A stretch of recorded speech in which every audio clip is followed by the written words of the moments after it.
NTV time, जनता की बात जनता के साथ। स्वतंत्रता दिवस के अवसर पर इंदौर केंद्रीय जेल से 11 आजीवन कारावास की सजा काट रहे कैदियों को शासन के नियमों के तहत समय पूर्व रिहा किया गया। रिहा होने वालों में एक महिला कैदी भी शामिल है। सभी कैदियों ने कम से कम 14 वर्ष का वास्तविक कारावास पूरा कर लिया था। इसके बाद उन्हें 6 वर्ष की माफी का लाभ मिलने पर रिहाई दी गई। जेल प्रशासन ने रिहा हुए कैदियों को अपराध से दूर रहकर परिवार के साथ नई जिंदगी शुरू करने की सीख दी। जेल अधीक्षक दिनेश कुमार नरगावे ने बताया कि स्वतंत्रता दिवस के अवसर पर शासन के प्रावधानों के तहत आजीवन कारावास की सजा भुगत रहे 11 कैदियों को समय पूर्व रिहाई दी गई। इनमें से एक महिला कैदी भी शामिल है। जेल प्रशासन ने रिहाई के दौरान कैदियों को भविष्य में किसी भी तरह की आपराधिक गतिविधि से दूर रहने और परिवार के उन्होंने कहा कि कई बार लोग परिस्थितियों के चलते अपराध कर बैठते हैं और इसका असर उनके साथ साथ पूरे परिवार पर पड़ता है। ऐसे में रिहा होने वाले कैदियों को अतीत से सबक लेकर आगे का जीवन शांति, धैर्य और जिम्मेदारी के साथ जीना चाहिए। परिवार का भरोसा दोबारा हासिल करना और समाज में सम्मानजनक तरीके से आगे बढ़ना उनकी प्राथमिकता होनी चाहिए। जेल अधीक्षक ने बताया कि रिहा होने वाले कैदियों में जिनके पास रोजगार का कोई साधन नहीं है और वे काम करने के इच्छुक हैं, उन्हें रोजगार उपलब्ध कराने का प्रयास भी किया जाता है। इंटरव्यू और आवश्यक प्रक्रिया पूरी करने के बाद ऐसे लोगों को जेल परिसर में संचालित पेट्रोल पंप पर काम दिया जा सकता है, ताकि वे रिहाई के बाद आर्थिक रूप से आत्मनिर्भर होकर सामान्य जीवन की शुरुआत कर सकें।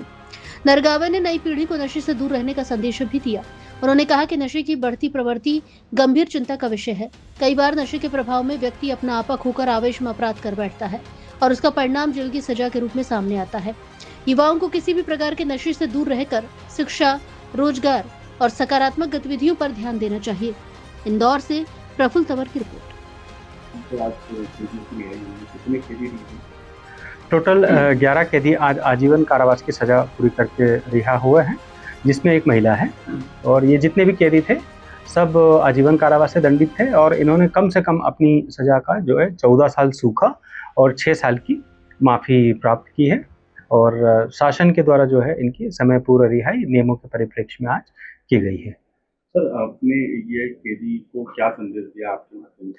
यही कि बहुत सारे जो कैदी होते हैं जेल के अंदर वो सरकमटेंसेस कंडीशन के कारण आते हैं। जो बीत गया उसको विसार दें और अब नया अपना जीवन शुरुआत करें, परिवार के साथ रहे, धैर्य का परिचय दें। कई बार जो अपराध होता है वो आवेश में होता है, तो आराम से शांति से अपना जीवन यापन करें। सर, अपने वहाँ एक पेट्रोल पंप पे भी तो जो कैदी मरी होती है उनको अपने वहाँ एक पेट्रोल पंप पे भी काम दिया जाता है।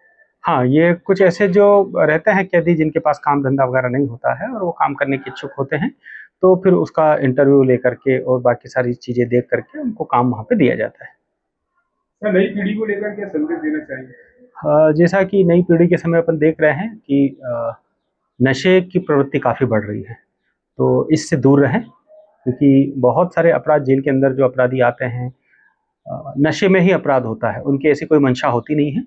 लेकिन नशा ऐसी चीज़ होती है कि आदमी के दिमाग पे अपना वश नहीं होता है। तो नई पीढ़ी के लिए एक मुख्य संदेश यही है कि ये जितने भी आधुनिक नशे हो रहे हैं किसी भी फॉर्म में है, उनसे दूर रहे, तो जीवन बहुत सुखी रहेगा।